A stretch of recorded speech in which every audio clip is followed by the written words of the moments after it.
talk to the legends of the creative and entertainment industries. We talk to those on the rise. Steen Anthony Nielsen asks about the highs, the lows, and everything in between. This is Outcast Creative, and this is Industry Interviews.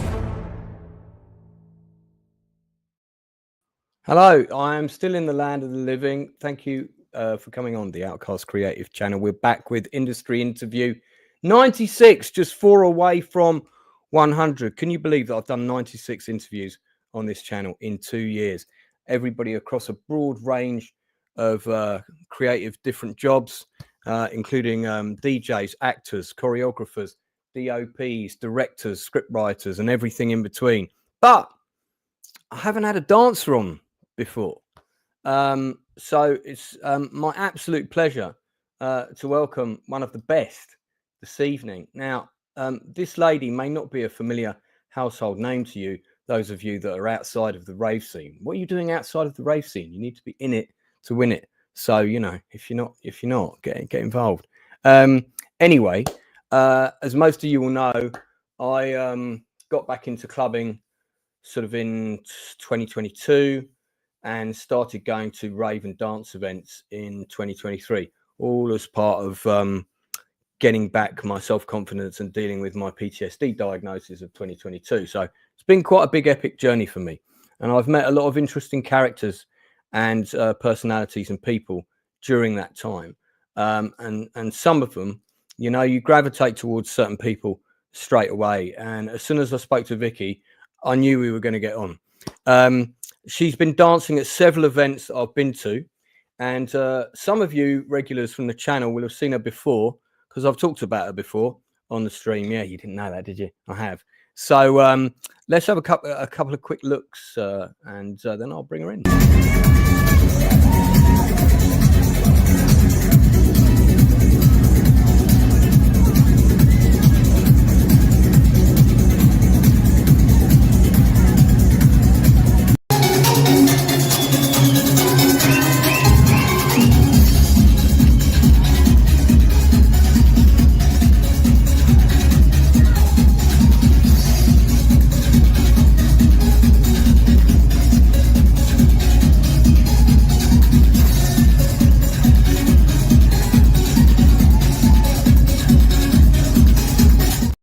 That's actually my favourite dance track, Bellissimo. Vicci, welcome to the Outcast Creative.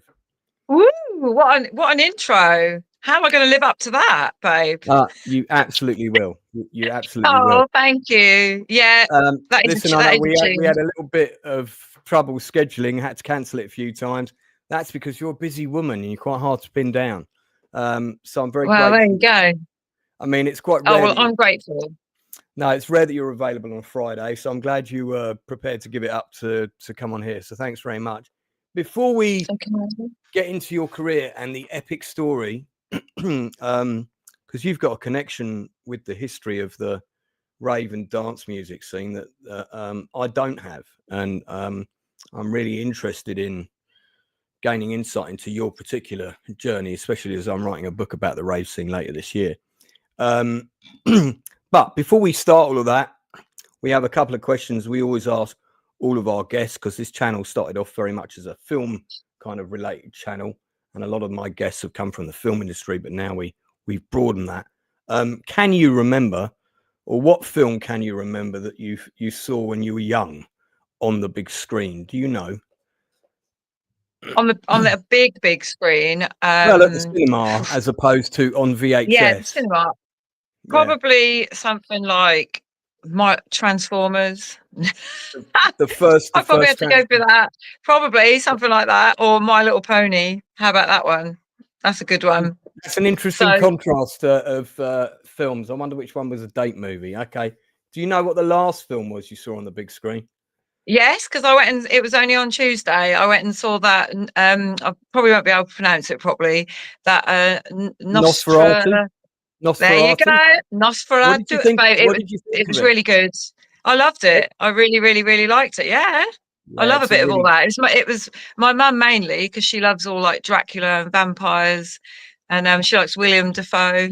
So it was like we've got to go and see it, and loved it. Really were you good. a, So I recommend you it.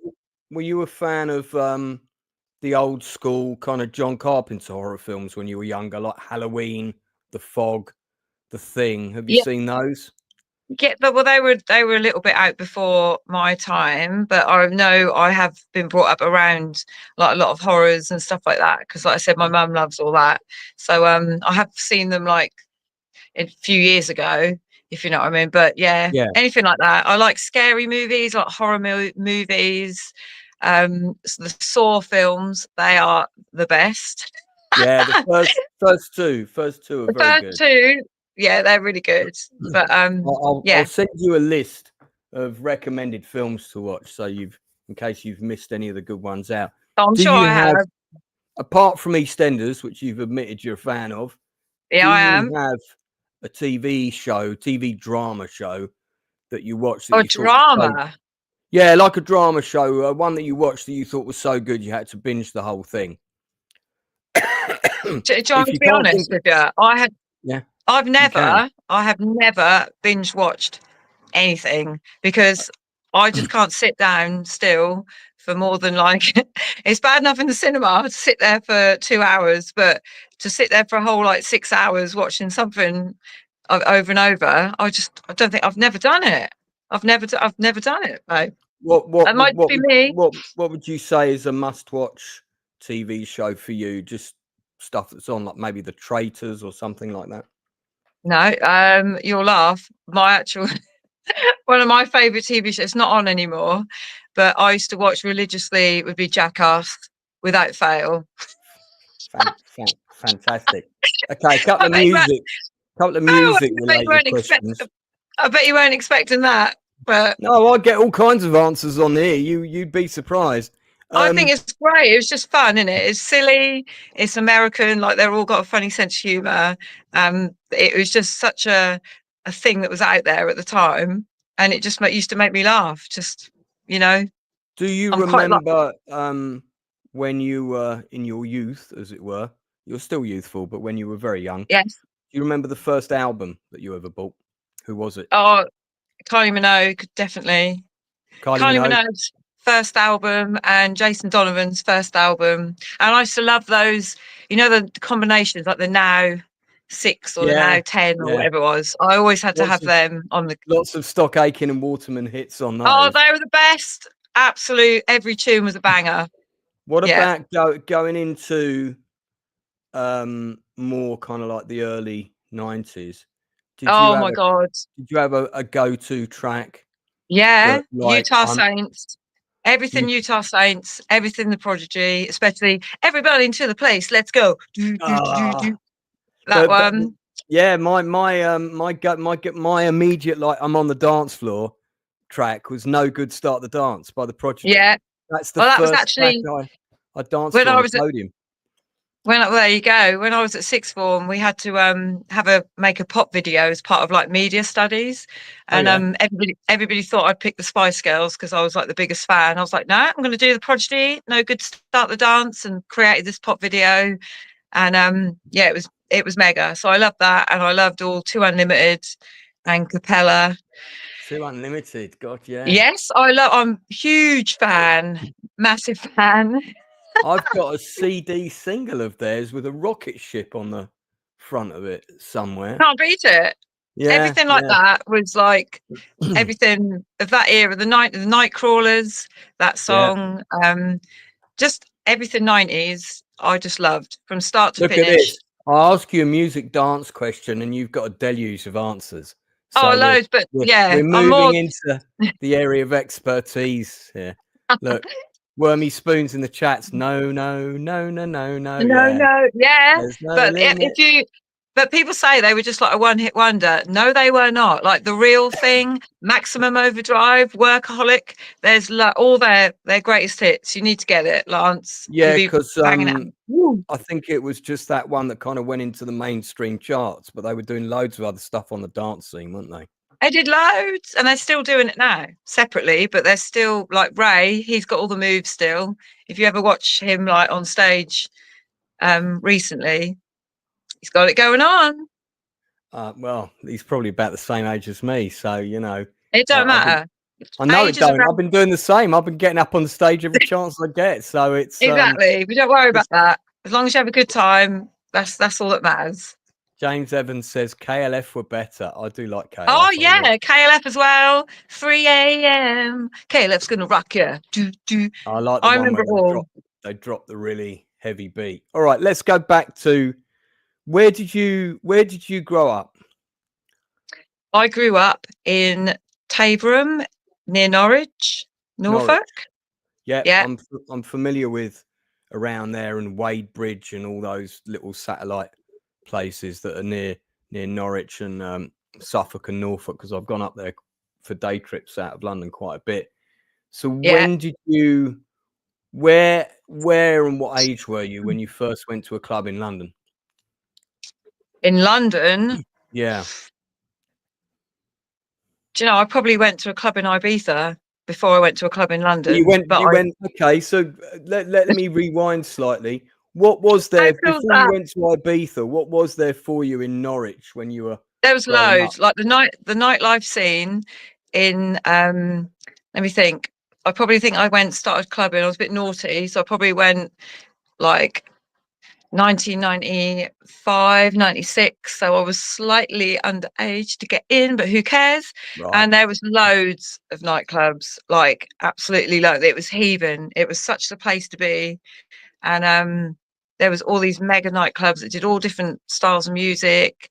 It was just unreal. You were never short of somewhere to go. And there was quite a few local in my town where I was like living. There was a particular nightclub there called the Downstairs, and everybody went there. And it's just where you grew up. It's where you met everybody. It's where you hung out. It's where you like made your connections. And then when was the first time you got up on stage and just thought, right, I'm going to get up on the podium? It was always, there would be any club in Norwich, I'd be like, get out of the way. I remember just getting on a spot and just standing there for the whole 4 hours, only obviously needing a wee. Didn't care about having a drink, not interested. I would just stand in the same spot and just be having it from start to finish. Didn't care about the blokes, weren't interested. It was just the music, the tunes, and that was it. Right. So anywhere I went, I'd be up on the stage, or on the stairs, or on the speaker, whatever.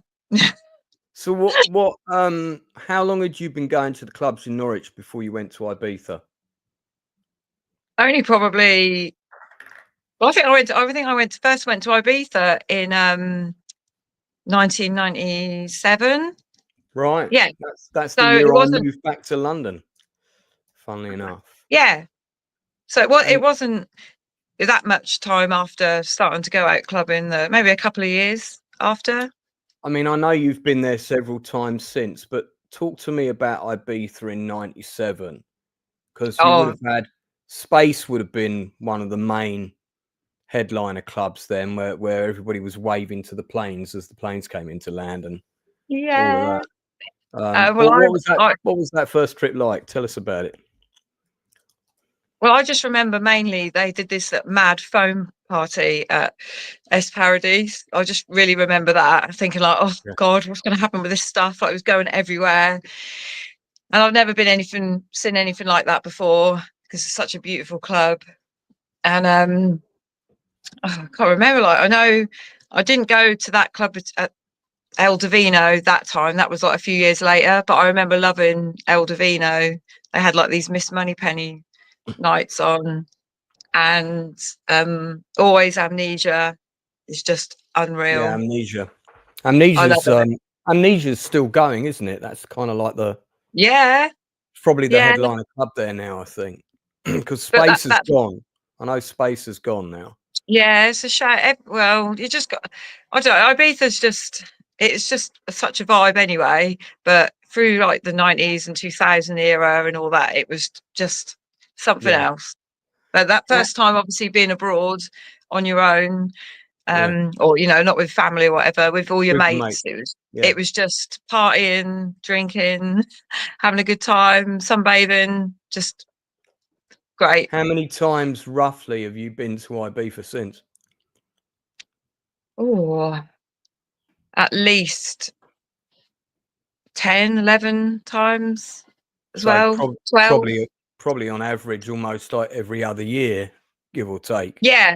Yeah, roughly. There was a bit of a time when I didn't go for a while because I was doing other things. But yeah, I've been quite a lot of, you know, lived over there for a little bit of time, not like permanently, but was working and doing all that sort of stuff. And We'll come back to that. What would you say? Because you know, I'm been as much as I'm an avid clubber, I've never been to Ibiza, and I suppose for a while, you remember when it was Club 1830? You remember that?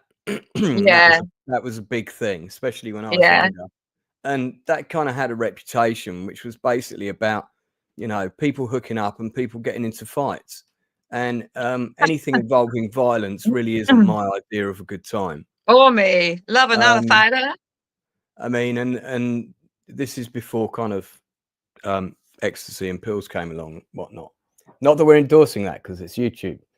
But yeah, so I suppose what I want to know is, when was the last time you went? Fairly recently, right? It was about a year ago or something It's like that. last year. I went in May, and yeah, So I'd like to go again this year, but fingers crossed.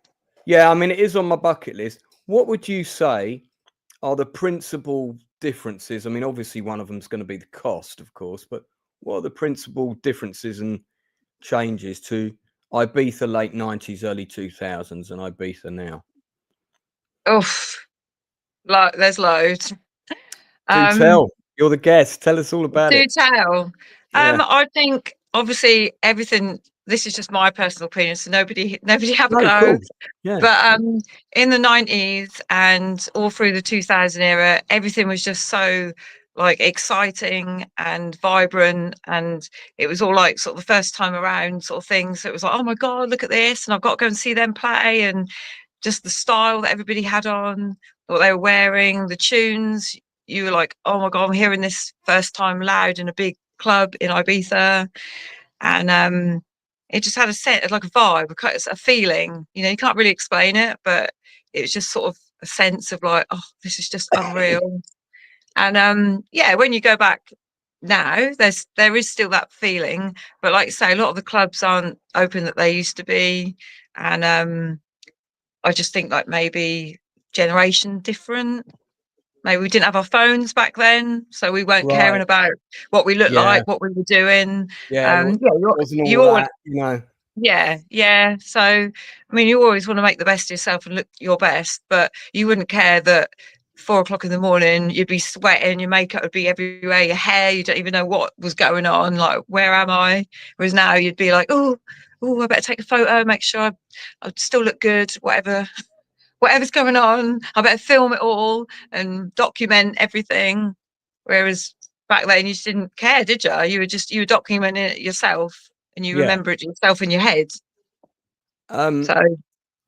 So I mean, with the generation thing, I think one of the things that really made the difference for me was the first dance sort of rave event, whatever you want to call it, that I was part of my journey coming back onto that scene, was a day rave event at XOYO run by the Reed brothers, Rave Days.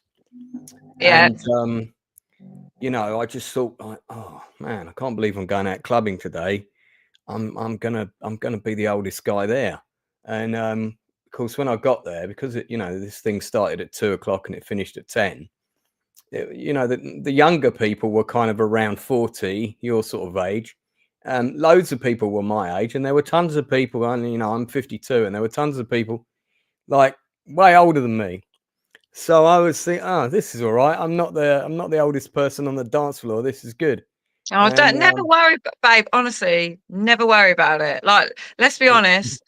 I wouldn't particularly want to be 20 years old now in this era. Like this, I'm glad that I remember growing up with all that sort of 90s music all through the Sure. 2000s, the millennium and all that, like everything was just so great.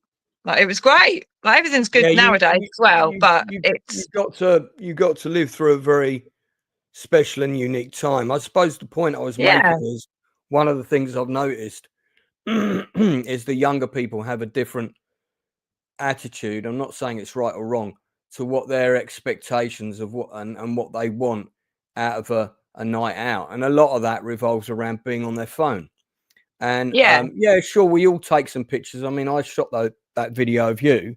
But it's just a quick minute, innit? It's just a quick I like to get a little bit here and a little bit there. Yeah. But I to be honest, I try and keep my phone in my pocket as much as I can, as much as I want pictures with my mates and things like that. But it's always nice that people do take a few photos of like when I'm performing, or when you go to a club and you take pictures of the performers dancing and stuff like that, because often we don't get to see what we look like up there. And sometimes, like, if you do a show or a gig, they do like a quick montage of the event, and it's really like blink and you miss it. So it's like, and then it's gone, and then you're like, oh, okay.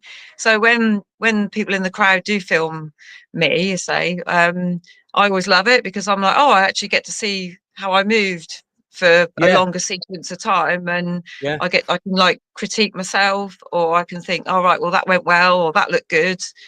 And so it's good that people do a bit of filming on their phone, but I just never understand it where it's like for ages, you know, at a concert, and they film the whole the whole concert. That was well, talking of pictures, because I've sent you quite a few that I've taken. That was one of the ones that I got of you, and that's at Fabric, I think. On stage at Fabric, and I had that was great. I had a lot more of you, but my phone got hacked in October, and it got reset to factory settings, and it wiped all my video, all my pictures, everything. Oh my god, I'd go. I could not cope. I didn't have it backed up to the cloud. I lost the whole lot. I lost all my contacts as well. I had 1,000 phone numbers on there. I've got less than 150 now. So I've still got This is why we didn't have any of that in the 90s, did we? We wrote it all down. No, I had a little. The phone book that I've got in the 90s. Do you know what? I'll show it to you. I've still got it. It's here. I've still got it. I mean, all the numbers in it are invalid now, so it won't matter if I show them on the screen. But you know, this is not my phone book. You know what I mean? Look at this. Wow. But that's cool. That's proper.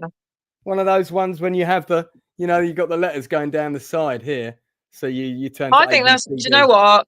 I love it. I love anything that's like proper. Every page was packed with numbers on it. Yeah, it's great. I just think it's great. I still write everything down, so you know. So keeping it real. What year and what time did it sort of transition from being, hey, this is my favorite hobby, to actually I can also turn this into a form of work? Do you want to kind of talk us through that? Yeah, I do. I remember it all very well. all I'm going to say is I've been very lucky and very fortunate to have met certain people along the way who have believed in me and given me a chance to like show what I can do. And I remember I was obviously going out and dancing and meeting different people and DJs and all that sort of thing when I was like 14, 15, 16. And then I remember I was working in a shop, and somebody there said to me, oh, Vicci, there's this guy, Kenny, and he does like choreography, dance routines at a place in Norwich. You ought to come because you love music and everything. And I was like, all right, yeah, I'll come along. And he just put on these classes once a week, doing like routines to Steps and Atomic Kitten and Kylie, whatever. And then obviously I was always at the front. Making it really fun. Yeah. And he was like, I'd love you to, we're going to go on tour. We're going to do like a Bewitched tribute act. Can you remember the Irish girl group Bewitched? Yeah, I do. Sailor V and all that. Yeah. So, you know, cut a long story short, he wanted me to be part of these tribute bands. So Bewitched then went into, we were doing Steps, I was doing Kylie, I was doing Britney, and I went on a massive tour up and down the UK, which went on for years, about 5-6 years. And in between all of those shows, I was doing nightclub work, podium dancing, as well as my other jobs as well. But eventually I gave up like the day job, shall we say, and dancing just took over.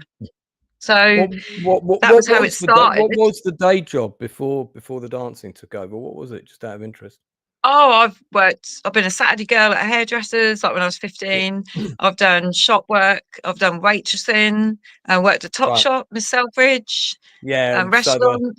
In the trenches in retail, basically. Yeah. Yeah, but it was always a vibe. Topshop, working in there was great. We used to have live DJs. I even danced in there once. People doing their shopping. I'm like, woo. You were kicking off already. So do you remember the first sort of, I suppose, professional podium dancing gig you got? Where was it? Which club? How'd it go? Oh wow, I can't. It would have been one of the first, maybe one of the first that stick in your head. Well, there was a scene in Norfolk. It was called Pam's House, and basically the guy Danny who put it all together. I think they named it after like Pamela Anderson, because let's be honest, who didn't like the look of Pamela Anderson in Baywatch? And he would put on these big warehouse raves, the place in Norwich, and he'd get all the DJs that were popular at the time. And he'd have all this different sort of entertainment on stage, like mad stuff. He was trying to like bring a bit of Ibiza, like manumission without all the naughty stuff, to Norfolk. So I remember dancing up there for like, just all Eddie Halliwell and John Ulysses and Brandon Block and Alex P and Graham Park, just loads of different people, and you'd meet people along the way. And he created a big scene in Norwich. That was always good. I've just I've Googled it, and if anybody wants to check it out, just go on to Google and just Google Pam's House, Norwich. Pam's House was a vibe. Yeah, I mean, there's absolutely loads of pictures and videos of it. It was, it was insane. Like Rob Sarah, he was always there. Let's have a look at this. Got a YouTube video here from 2011. I won't put the volume on just for copyright reasons, but does this all look familiar to you? Look at this tall guy. Is he on stilts or? Yeah, we always had like the stilt walkers. There'd be people just dressed up mad on stage, and they had to like always have a hard house room, and they'd always have a funky house room, and I used to dance in both. And then Danny was like, right, I want you to front the funky house room, because that's a bit more my thing. And it was great. Everybody went there. People would travel to come as well, because it was just that guy. Just to give a shout out to the YouTuber whose video this is wicked.tv. I'm gonna put the link in the chat. I'm gonna subscribe to their channel just to show a bit of mutual support there. Bit of mutual support, but absolutely, it was that'd be me with my glow sticks. That would be. I don't know, I probably wouldn't be wearing a Karate Kid bandana, but I definitely have the bring it back. I mean, this it just pretty good. Got to be said. It was. It's a lot of fun. It went on for years. Like literally, it went on and on and on, and it used to be like once a month, and everybody just was there to have a good time, just enjoy the music, the rave scene, and that was good in Norfolk anyway. So Well, that looks great for Norfolk. That could have been a London club, just looking at the video. There you go. See, it's all good in Norwich. So is Pam's House still going, or is that something that was back in the day and kind of wrapped up? Well, it sort of had to go away for a little while because a few issues with the venues and stuff like that. Like some venues shut down. They sometimes do like a little mini Pam's House. It's not as like big and dramatic as what it used to be, but there's a few smaller sort of events that go on nowadays. But Yeah, Norwich nightlife's kind of like gone a bit. Don't know. A lot of the clubs have shut down, unfortunately. I don't think all that COVID. We were talking about this with Claire Flanagan, who came on the channel, DJ, lovely woman, and Yeah. House DJ, if you know her, really nice soul. We like getting nice people on this channel and supporting them. And we were talking about the club closures, and I think now I might be slightly off on the number, but I think it was 67 clubs in the UK shut in 2024. So it's quite. It's so sad. It's not like 30 opened and 67 closed. No. I think it's just 67 closed. You know, it's just. I think it's heartbreaking. Like it's really, really, because people are missing out. Like you've got to go out. You've got to have a good time. And it's not all about like you've got to spend loads of money. You don't need to spend loads of money on a night out. Like just go and hear the music. But I don't know. Well, like one of the good things that came out of lockdown might be one of the only good things, but although I have to say my lockdown was very productive. I wrote 30 scripts in 2020, but was this day rave scene, and that didn't really exist to the level that it does now before 2020, because suddenly there was a lot of people of my generation who've been cooped up for a very long time, and you're also talking about people that got married in their 20s or early 30s. Their kids are teenagers now, and you know they want to go dancing again. And who would have thought that parties that start at midday and end at 9 or 10 o'clock would be popular? But now, on any given weekend in London, there are like 5 or 6 to choose from. In fact, sometimes it's quite difficult, because I want to give a shout out to the old school Solo Ravers network, very much key to me getting involved. And I'm pretty sure you danced at the last Liberation event. Pretty sure you were there. No, I wasn't, but I wish I was. No, I wasn't that one. Because that was at Fabric, and there were ladies with ray guns and space helmets on. I have to admit, they all had wigs on, so I wasn't sure if that was you or not. And all my they look great, look lovely. They all smashed it. I love. I know some of the girls who do that. They look fantastic. Yeah, they were great. They were absolutely great. And of course, as soon as Liberation, the next day they announced this is when our next event is, 1st of February. So I was like, great, I'm going back to the next one of that, and I booked a ticket straight away. And then a couple of weeks after that, Solar Ravers announced their next party, 1st of February in Wimbledon. So if I'm fully recovered, if I'm fully recovered, I'm going to try and do both. I'm going to try and go do a bit of both of them. Down to Wimbledon, do a few hours. Isn't that great? Yeah. Don't you think it's great that there's daytime? You can go at the daytime or the nighttime, and you can just enjoy it. Like I love it. I think these daytime raves are just fantastic. Brilliant. I mean, because everyone can get home. You ain't got to worry about a drama of getting back, and you've still got a bit of the evening left if you want to go and do something else. I'm up for everything that's positive. Anything to do with music and dance. It doesn't matter where it is, what it is. It's just as long as it's happening and people are doing it and making it work, then happy days, isn't it? So long may they continue. I went to 35 events at least in 2024. I know it's over that. And one of the things that I particularly liked about the day raves I went to, and I went to everything: Rain Dance, Hello Rave, Liberation, Frantic, Peach, Orange. A really, really wide mix of stuff. Peach Goes Hard and so on. I only saw a fight at one venue. One event that broke out, and the security were on it pretty quickly.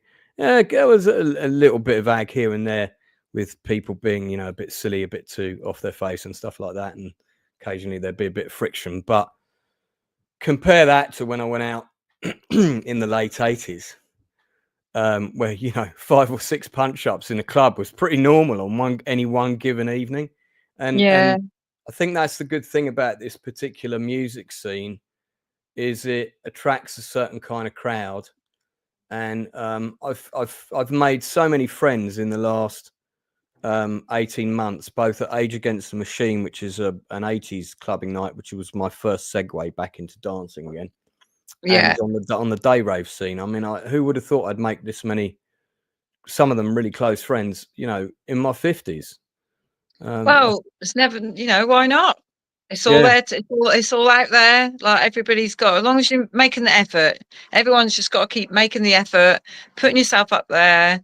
Like, we all like to have a little chill, but Yeah. ultimately, you're only going to enjoy life if you go out there and experience things. So you got to go out there and do it, isn't it? It's great. I think it's just great. You never know who you're going to meet, what connections you're going to make.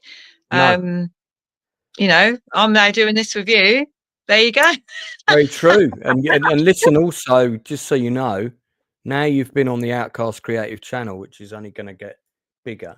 You're technically a member of the Creative, which means that you can hit us up anytime to support you for anything. So that means if you've got something you want to come on and promote, you just need to knock on our door and we will let you in, because you've already been on here. You've already collaborated with us, so that means you're always welcome back. I want to talk about your personal fitness thing a bit, because you've got two big areas to your life, really, haven't you? One of them is your dancing and the clubbing and that part of it. And then you've also had, and I imagine this probably connects to the comment you made earlier, where you weren't going over to Ibiza so much because you were focusing on other things. And you did a lot of this. You got into bodybuilding, fitness. You got into the competition. Yes, look at that. I know. Look at those guns. I mean, I'm not going to compare my arms to that, but they're not even half that size. That was when I first sort of really started taking it seriously, and I was getting ready for my first proper big show, that one. And talk me through that. How did that come about, and how did you get interested in the competitive side? Because I've always found it quite fascinating. You know, I don't know if you remember that film Pumping Iron, which is one of the first films that Arnold Schwarzenegger was in. And it was all about the bodybuilders from Venice Beach, and it was a little bit of a drama movie, but basically it was a movie about bodybuilding. And I mean, it's a sort of fascinating subculture within fitness. It is. Do you know what? I could write a book about it. And if I started talking about the bodybuilding and the fitness, I'd probably bore everyone to death because there's so much to it. And there's so much that people think is what it's like, and what it actually is like are so far from each other that unless you do it and you experience it and you're part of it, you're never, ever going to know what it truly feels like to do it. Unless you mean in a good way or a bad way? Both. I'd say, like, there's a lot of positives, a massive lot of positives, but there is a whole load of like negative side to it. But give me a couple of the best positives about getting the best of it is, you know, that what you're doing is you're working hard on yourself every time you're in that gym. You're using all your energy and all your power, and you're pushing it in a way to achieve a goal at the end of it. It's like you're every day you wake up, you're like, right, I know my routine inside and out. I have to follow it to the T, otherwise it's not going to work. And you can't drift off that plan. You can't drift. You can't think, I just want a day off because I feel like it. No, you have to be like a robot. It's like you are living and breathing what you're eating, breathing, lifting, doing every day. Did it getting into this, was it not just about going to the gym? Was there a complete change of diet as well? Everything. I always wanted to do it. I always wanted to be a gladiator from, the 90s. I was like, I always wanted to look like that. I was going to say, I'm surprised you didn't get on there. What, the new version? Yeah. Nah, I'm too injured for that, babe. Like, bodybuilding, that's a negative side of it. We'll cross that bridge in a minute. But I always wanted to be a gladiator. And then you'll laugh, and I make everybody laugh when I say this, but when Peter Andre, when he came out and I saw that six-pack, I was like, what is this? I know it's on a man, but I want a six-pack. I want to look like those 80s, 90s muscle women with the big hair, all tanned, ripped muscles. I was like, I need to look like that. I don't know how they do it, but I'm going to get there one day. And then Jodie Marsh. What was the particular attraction of looking like that to you? Was it you Just felt because it was the peak of fitness, or? Yeah, it just looks so stunning and striking and like powerful, and you're like, you look really slim and slender, which obviously I like, 'cause like dancers, Sure. it looks good and stuff like that. But that muscular side of it looked a bit dominating, a bit threatening in a good way, but like a bit, oh, that's not the norm, is it? It's not the normal shape that you see on women all the time. No. And I just found it appealing. I just was like, wow, I'd like to sort of work on that myself. I've always been like it. And when Jodie Marsh did it, she did her big transformation. I thought, well, come on, look, if she can do it, I know I can definitely do this. Definitely. Yeah. So, just long road. I did it all naturally. I'm a big believer of everything like weightlifting, natural, and met various coaches along the way. Right. Loads of trial and error, loads of mistakes, loads of good things, loads of bad things. And it was just what are some of the negatives you've encountered in that world? that you I'm not saying that you've participated in, but I've never done. Well, that's the thing with a lot of the shows. They you're always going to be up against somebody who's going to be bigger than you, more developed than you, and you kind of have to think, I don't want to look like too much, but I'm happy with what I'm looking. But maybe you're not going to achieve the first place or the top 3 that you might have wanted to. Another negative, which I didn't think would be a big thing, but it ended up being a big thing, is you become very self-critical of yourself. Right. Of course. And I didn't like that. Like, I was a bit like, you never felt like you were good enough, or that's got to be bigger. My shoulders have got to be bigger. I mean, it sounds silly, but that's what they look for. It doesn't at all. Are my quads developed enough? Have I got a flat enough stomach? I'm bloated. It's just every day, because you're working on a shell, you're going to start criticizing. How did you manage those self expectations? How did you put make sure that didn't become a negative thing? Yeah, I just kind of I've had a different head on my shoulders. It's like as soon as I committed to doing it, I'm like that. If I commit to doing something, it's like, right, I'm in it. So I had a bit of tunnel vision, and it was like when I had to gain a bit of size, I had to eat so much, which went against everything that I've ever done. I had to eat so much food to try and put on muscle. And I was always like, I'm not enjoying this, but I know it's for a reason. I know it's for a purpose. There's an end goal. So I just kind of like got on with it. And if I did have a weird day, I'd try and always turn it into a positive. That's just today. Tomorrow's a new day. Get on with it. Stop being silly. Yeah. No one's making you do this. You're doing it yourself because you want to. So you can come out of it whenever you want, but I'm not a quitter. I'm like, I'm doing it, and I'm doing it properly. You said that you couldn't be a gladiator now because of too many injuries from, the bodybuilding, personal fitness world. How does one sustain those kind of injuries? Is it just like picking up too many weights at the wrong time? I think ripping a muscle here and there, that kind of thing.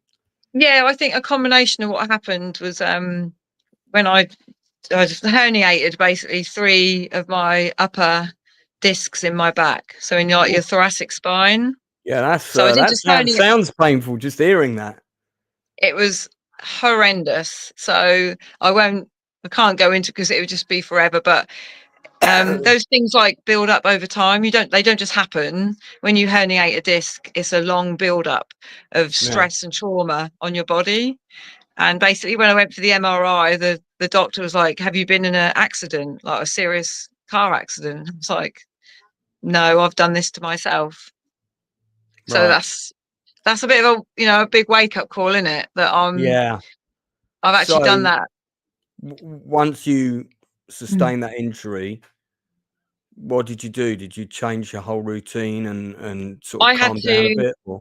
I had to not do anything particularly for 2 weeks, just sort of do That must mild have been quite difficult stretches. for you.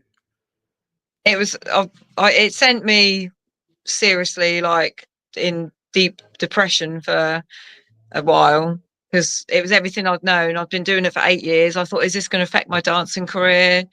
Yeah. I actually had a gig after, I think it was 2 weeks after it happened. I was meant to be dancing for DJ Sash and Live and Yep. Joy, and I was like, I am not doing this gig.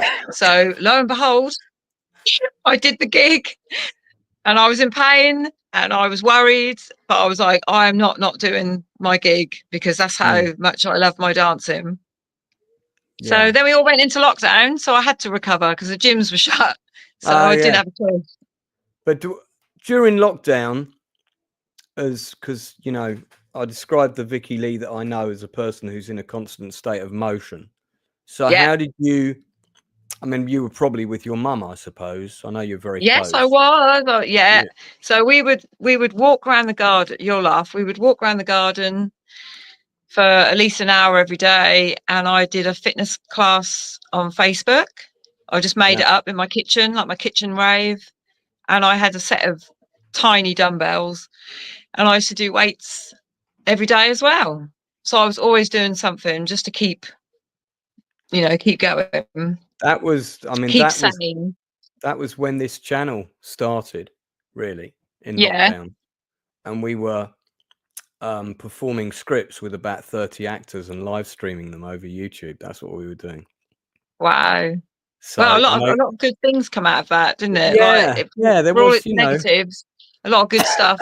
People got creative. We had to They sort of did. think on our feet. And yeah, the Outcast creative. We got very creative. I mean, we proper pushed Zoom to the limit. I actually wrote to the guy who invented it and said, "You want to watch my channel, mate? I'm doing things with Zoom that you never thought were possible." And I bet he was like, "What? Tell me." I actually did get a reply from them, and they said that they watched it and they were very impressed. Oh, there you go. It was designed for board meetings. It was not designed for people to perform movies online. Wow. Wearing costumes and having green screens with matching backgrounds if they're in the same scene. And we love it. Pushed it to the limit. Going back to the dance, the world of dance, which I assume is more your staple. Yes. At the moment, and you don't want to push the old injuries and things with the physical. No, fitness. we're all right now. We're good to go. Like, I'll be sensible, Lance. I listen to my body, which is what you have to do. Well, you are a bit of a my body is my temple woman, because you're teetotaler, aren't you? You're I can handle like one. I can handle like 1, 2 at a push. But the days of shots lined up on the bar and me doing like 8 or 9 of them and then falling in a heap and being like, what's going on? No.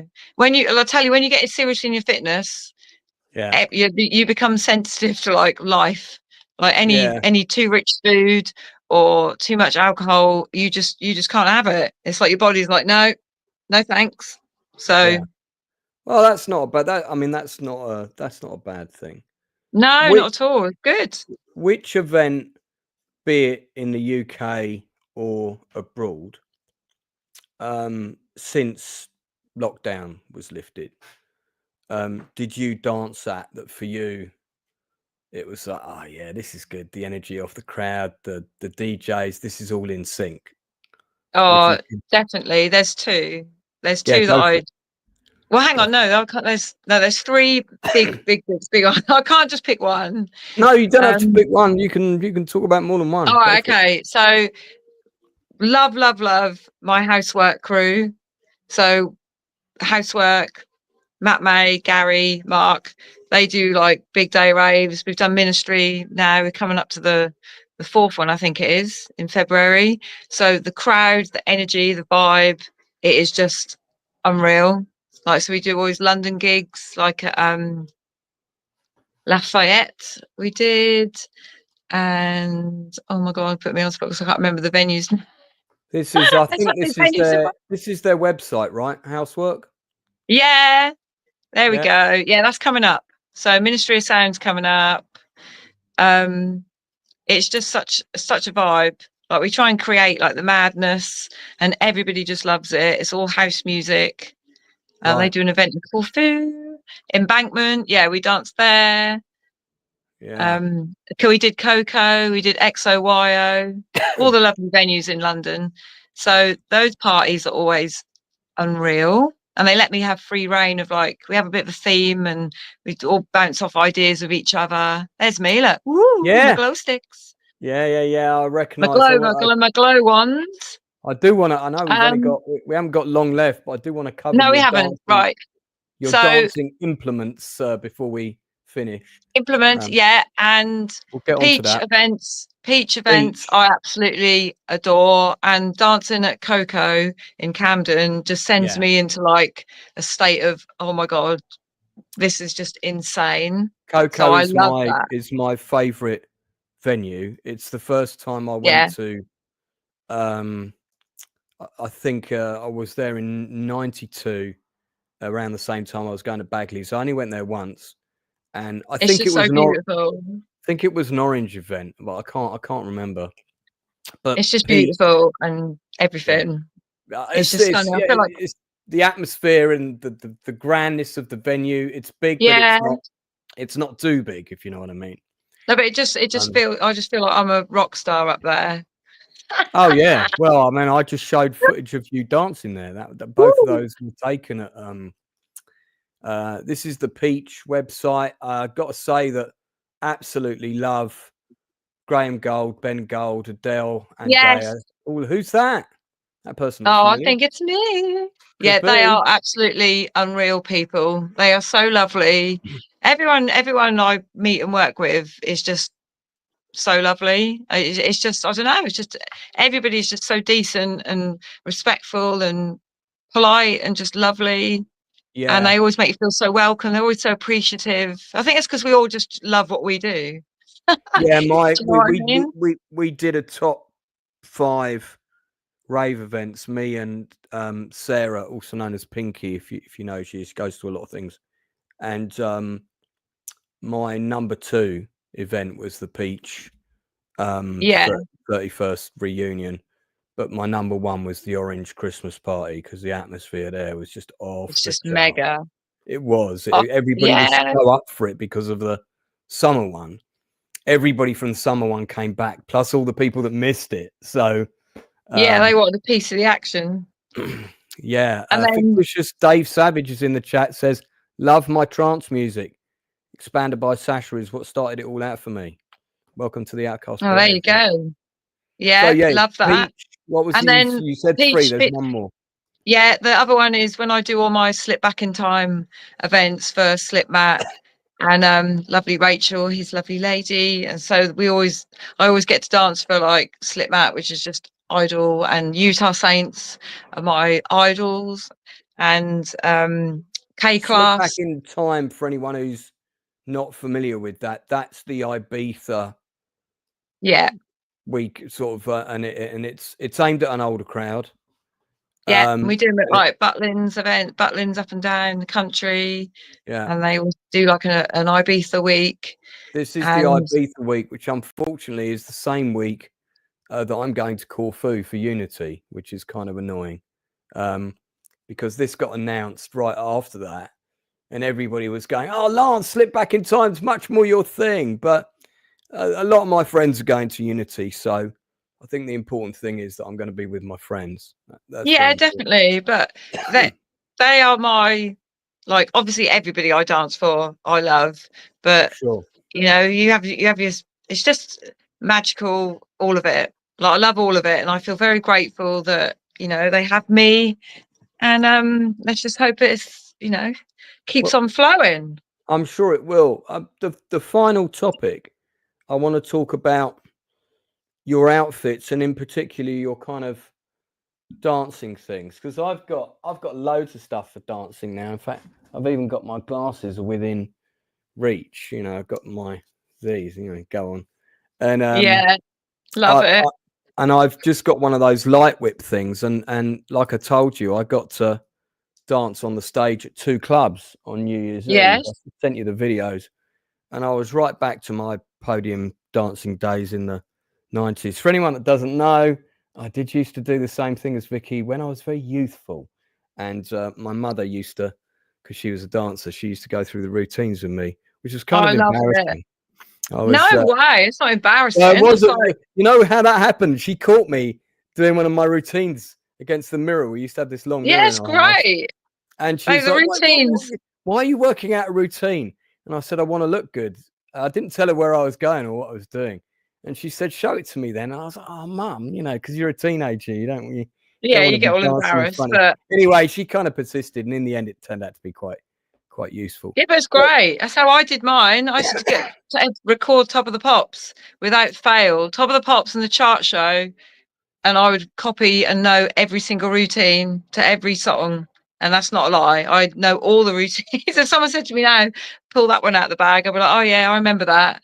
Every word, I was obsessed, Lance, literally anything. But in I've seen some amazing dance sort of, not just outfits, but in terms of, you know, like you've got your kind of interesting sort of, I don't know what you call them, the kind of glow stick halo. Oh, my Pixel fans. Yeah, I love them. Pixel fan. And then there were people dancing at Liberation in these suits which had lights that made them look like they were sinking into the floor. I don't know if you know. Yeah, it's great, isn't it? I mean, where does one go about acquiring that stuff? Are there specialists? Oh, it's top secret. Well, I want to know, because I want to get it for myself. Wow. There you go. I'm not going to divulge that one because I can't have everybody having the same thing. Well, I don't want to get the same ones as you, but I'm sure they sell other stuff. But I have acquired a few things, and I've been searching. But top secret, I'm afraid, under lock and key. But I mean, I've got to have a few tricks up my sleeve, but I can't have everybody stealing the ideas. The girl that I met, the girls who did the dance with those suits, we actually walked to the train together. And incidentally, if they watch this, I talked about getting them on. And the reason I haven't been in touch is because my phone was hacked and I've lost your numbers. So get in touch with me via Facebook. But they told me that those suits cost over £1,000. Yeah, that's what I'm saying. A lot of the stuff is very expensive. Like my mirror heads, you can get like cheaper ones online, like China made, and probably like 100 quid or not even that, like 40 quid. But I got mine like properly custom handmade because I wanted them to be like durable. I wanted them to last. So they're a little bit heavier than they do hurt after a while. You can't have them on for long, but you know, if you're gonna have something, you got to get like the quality, I think. So, I mean, in terms of your outfits, do you? Because I know normally you kind of coordinate a little bit. There's one dancer in particular that I've seen you with a couple of times. Yeah. Do you? What do you do about that? Do you kind of have a little chat beforehand and say, okay, I'm thinking this, or? Yeah, I have an idea. Or if the theme of the event, like whoever's in charge of the event might say, oh, we're going to say go for like a gold theme, or with like peach, for instance, I automatically was like, well, I want a peach color, and I know how I want to piece it together. I always have a vision of what I want something to look like, and then whoever I'm working with, I'll say, have you got this particular thing, or have you got anything similar, or I'll buy something, or I'll buy 2 of them. So because I'm very particular, I want us to look striking. I want it to gel. I don't just want any old mixed match of anything and hope for the best. It's always got to be like. What was the name of the other lady that danced with you at Peach? Because she's in the video that I showed earlier. Oh, that was Fran. Yeah, lovely Fran. Yeah, she's great. So we just like said to each other, have you got this? And we pieced it all together. And luckily, between us, it gets sorted, whether I provide it or a combination of the both, you know. Well, before we wrap up, and thank you very much for coming on. Thanks to all the people for the comments in the chat. Do you have anything you want to plug or promote? And I mean, book me for. And how would people go? What's the best way to contact you if people want to do that?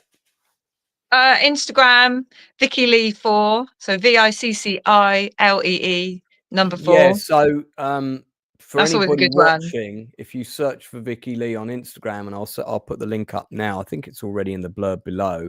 Just be aware there are 2 other Vicci Lees on Instagram, also under the personal fitness label. One of whom's got their name spelt the same as you, who I'm sure they're Well, how trying dare to. they?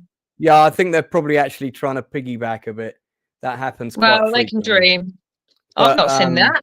Who is this? yeah, But just do a search. You'll see them straight away. They've at got least there loads isn't of. anybody pretending to be me on like Tinder or Grinder. Thank God. I have to tell you that I'm not on Tinder nor Grinder. No, nor am I. I've never been on Tinder. I've done No, one I dating app haven't. and I hated it. So No, I've never even divulged once because I like the real thing, the real world. yeah. So you won't it's get me on that. So if you see me on that, it's not me. right. But yeah, at least with my Instagram, you can see all my what I do, what I can offer, what sort of events I've done, and what you see is what you get. Yeah. There's no fake. There's no pretending. You know what I mean? I'm not AI, Lance. No, There's no AI. no. I mean, there could be an AI version of you soon, but Can you imagine? yeah. I'd love it. It's pretty. It's pretty scary. I've got an AI app on my phone. Oh my God! It Can you give me talks. better six pack? Can you make it even better? I mean, do you know what? Before you go, I'll show you because I can ask her if she's heard of you. And, she'll say no, I haven't in the robot voice. Hang on. Hi, Angela. Have you heard of a dancer / fitness instructor from the UK called Vicci Lee? But Vicci is spelt Vicci, Lee, Lee. See what she says to that. I'm laughing already. Vicci Lee, the dancer and fitness instructor from the UK. Yes, I'm familiar with the name. I see there are a few people who share that name in the dance and fitness industry in the UK. Do you have any more information about her or a specific context in which you came across her name? Nah, she ain't got a clue. Nah, she's no. you What's happened is she's gone online and she's searched and she's seen. I just told you there was somebody else who's got the same criteria as you. If you yeah, Google. but she's trying to fish for you to say, oh yeah, she does this, and then she'll go, oh yeah, I do know who you mean. Actually, Yeah, I can't. yeah. Nah, it's fake, babe. So you know what? When this first came out, and I put it on my phone, somebody recommended it to me, and I was having trouble. So funny. I was having trouble sleeping, and you can't call a lot of people at 3 o'clock in the morning. So I put this on my phone, and it learned so quickly about me that when I was activating it, if I wanted to chat because I couldn't sleep, it was like having a conversation with a real person. I actually forgot it wasn't a real person at one point. Then that kid in America, I don't know if you heard the story, killed himself to join his AI app. He committed suicide, like some teenager. And literally within 2 days, when I switched it on again, it had completely changed. It had like totally dumbed down, became much more just kind of functional, and the kind of human side that it had gone completely. Just putting it out there, Lance. It's scary. AI is frightening, man. It is. I mean, it's not for me. For my industry in particular, they're already writing. Yeah. Script. You know, that's what I'm saying. So let's swerve that lady. We don't need a robot. We'll keep the robot to Mars, and that's about it. Well, Vicci, look, thanks so much for coming on. I'm going to give your mum a shout out as well because I've heard she's the best. She's the inspo for it all. Yeah, I've heard she's absolutely awesome. So hello. She is. And listen, I hope you'll come back again. Where are people going to catch you? What are the next events you're going to be at in the UK? Right, so I've got a Disco for Grown-Ups tour in Norwich next Saturday. I've got Housework in London, Ministry of Sound, 22nd of February. I've got various Slip Back in Time, We Love Ibiza events at Butlins, Skegness and Minehead coming up. Peach is in April, I do believe. I've got Retrospective of House in Cheltenham for Howard Donald from Take That. He's a vibe. Where's Housework on the 22nd? At Ministry of Sound. Oh, is it? So everybody Okay. come and get involved. I've got it in the diary. It's going to be a big one. You better get your ticket. Whoop. Well, I'm not going to go to as many because I've got to save for Corfu. So, yeah. But I don't know. I haven't been to a Housework event yet, and because I'm writing a book about the scene, I'm trying to go to as many of the major events as possible. Well, Housework will be unreal, especially at Ministry, because it's like the parties are just mega, but Ministry is like mega. Well, I have been there. I was there for Frantic last year in the summer. Well, look, Vic, thanks so much for coming on. You might not know this, but we actually have a song for our channel, and in the end credits, you'll listen to it in a second. In the end credits, which I've been playing at the end of every interview for about the last 4 months, you're in them. Love it. I did like the beginning. I liked your introduction. We have it's all very professional here. Yeah, I thought the lion, babe. I thought the lion was going to come out like or you know that. The lion roars at the beginning. I've got my own logo for my production company, but that's another story. Listen, thanks so much for coming on, everyone watching. We are going to be back on Sunday at 8:00, breaking down the TV series The Shield episodes 3 and 4 of season 2. Best criminal crime show ever made. If you haven't watched it, you should be. If you're not sure, you can check out our stream and see if you think it's for you. Thanks to my guests. Thanks to everybody watching. That's it from us. Here comes the song. Woo!